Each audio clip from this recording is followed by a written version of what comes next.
வணக்கம். பரபரப்பு மீடியா செய்திகளுக்காக நான் நிரோஷன். காசாவிலும் லெபனானிலும் இஸ்ரேலிய தரைப்படைகள் தாக்குதல்களை வேகப்படுத்தும் நிலையில் IDF தரைப்படைகளின் யூனிட் 8200 படைப்பிரிவில் புதிய தலைமையை அறிவித்துள்ளார் இஸ்ரேலிய பாதுகாப்பு அமைச்சர் இஸ்ரேல் காட்ஸ். பாதுகாப்பு அமைச்சர் இஸ்ரேல் காட்ஸ் யூனிட் 8200-இன் புதிய தளபதியாக கர்னல் டாக்டர் ஏயை நியமித்துள்ளார் என்று IDF அறிவித்துள்ளது. இஸ்ரேலிய ராணுவம் தமது சில முக்கிய படைப்பிரிவுகளின் தளபதிகள் பற்றிய அடையாளங்களை இரகசியமாக வைத்திருப்பது வழக்கம். அப்படியான நேரத்தில் தளபதியின் பெயரை ஒரு ஆங்கில எழுத்தில் குறிப்பிடுவார்கள். அந்த வகையில் IDF தரைப்படைகளின் யூனிட் 8200-இன் புதிய தளபதியின் பெயர் கர்னல் டாக்டர் ஏ என்று அறிவிக்கப்பட்டுள்ளது. யூனிட் 8200-இன் தளபதியாக இருந்தவர் பிரிகேடியர் ஜெனரல் ஜோசி சாரியல். இவர் அக்டோபர் 7ஆம் தேதி இஸ்ரேல் ஹமாஸ் மற்றும் குழுவினர் நடத்திய படுகொலையின் தமது படைப்பிரிவின் தோல்விகளுக்கு பொறுப்பேற்று பதவியில் இருந்து செப்டம்பர் மாதம் ராஜினாமா செய்த பின்னர் புதிய தளபதியை பொது நியமிக்கப்பட்டுள்ளார். கர்னல் ஏ 3 ஆண்டுகளுக்கு முன்பு யூனிட் 8200-இன் துணை தளபதியாக பணியாற்றிய பின் பல துறை நிபுணத்துவம் பெற்று அவர் பணியிலிருந்து விலகினார். அவரது பதவி காலத்தில் புற நகரங்களில் இருந்து திறமையானவர்களை ஆட்சேர்ப்பு செய்தார். வடக்கு மற்றும் தெற்கு இஸ்ரேல் முழுவதும் உள்ள பள்ளிகளில் இராணுவ கல்வி திட்டங்களை தொடங்குவதன் மூலமும் யூனிட்டை பன்முகப்படுத்துவதற்கான முயற்சிகளை அவர் முன்னெடுத்தார். IDF-ஐ விட்டு வெளியேறிய பின்னர் அவர் தொழில்நுட்பத்துறையில் ஒரு முக்கிய பதவியில் இணைந்தார். அதே நேரத்தில் மூத்த இராணுவ அதிகாரிகளில் சமீபத்தில் அவரை திரும்பி வந்து யூனிட் 8200 பிரிவை மீண்டும் கட்டியெழுப்பும் பொறுப்பை ஏற்கும்படி வற்புறுத்தினர். யூனிட் 8200-ஐ பலப்படுத்த உதவுவதில் கவனம் செலுத்துவதற்காக தொழில்நுட்பத்துறையில் இருந்த உயர் பதவியை விட்டுவிட்டு இராணுவ பணிக்கு திரும்பியுள்ளார். IDF-இன் தலைமை அதிகாரி ஹெர்சி ஹெலேவி இன்று நடைபெற்ற பணியாளர் கூட்டத்தின் போது கர்னல் ஏயின் நியமனத்தை அறிவித்தார். காசாவில் போர் வேகமெடுத்துள்ளது.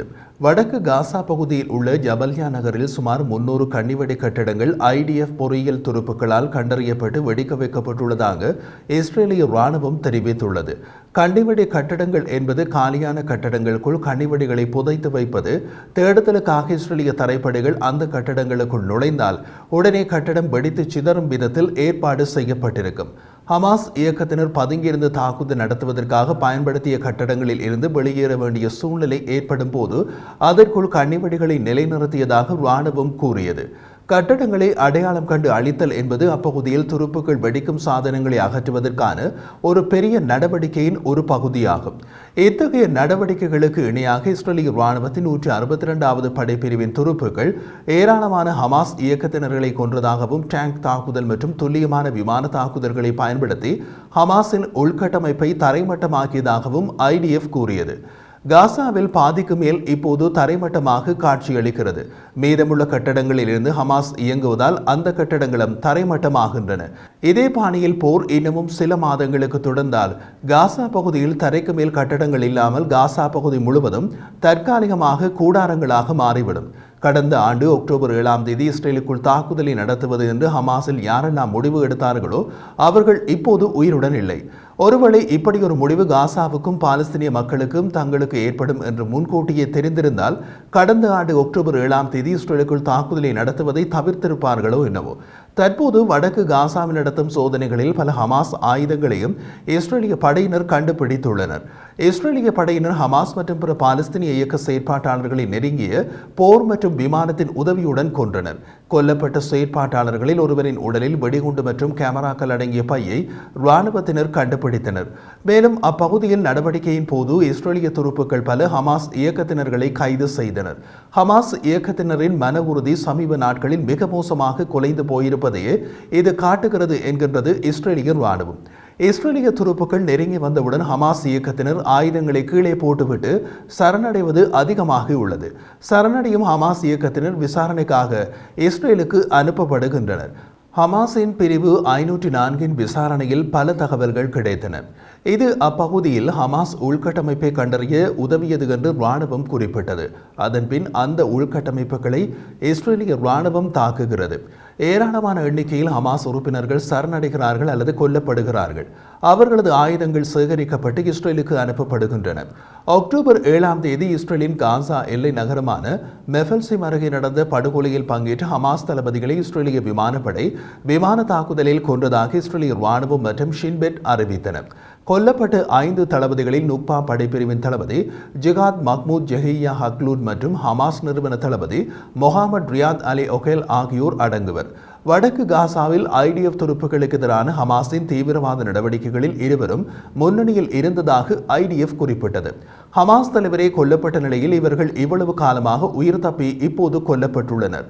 அக்டோபர் 7ஆம் தேதி மெஃபால்சிம் பகுதிக்குள் ஊடுருவிய பட்டாலியனின் தளபதி அனஸ் ஜலால் மொஹாபட் அபு ஷகியான், நுக்பா படைப்பிரிவின் தளபதி நூர் அல்தின் அபு அல் ஜத்யான் மற்றும் பட்டாலியனின் கூடுதல் தளபதி சாஹிப் ஹசன் அலி மசார் ஏடாயிம் ஆகியோர் கொல்லப்பட்டவர்களாக பெயரிடப்பட்டனர். உளவுத்துறை தகவல்களின் வழிகாட்டுதலின் பேரில் நேற்று இரவு காசாவின் பெய்ட்லாகியா நகரில் உள்கட்டமைப்பு மீதான தாக்குதலில் 5 பேர் கொல்லப்பட்டதாக ராணுவம் மேலும் கூறியது.